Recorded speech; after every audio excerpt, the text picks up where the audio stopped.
Here's how to fix the Steam API 64.dll not found error.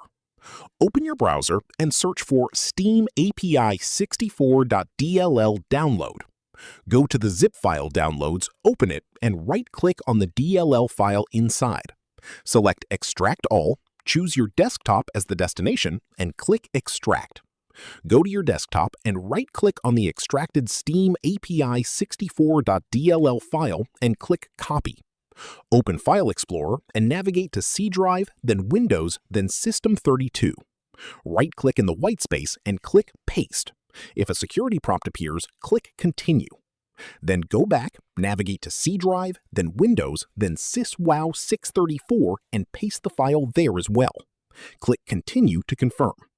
Close the window and the error should now be resolved. If this helped you out, hit that subscribe button for more straight-to-the-point tutorials on step-by-click.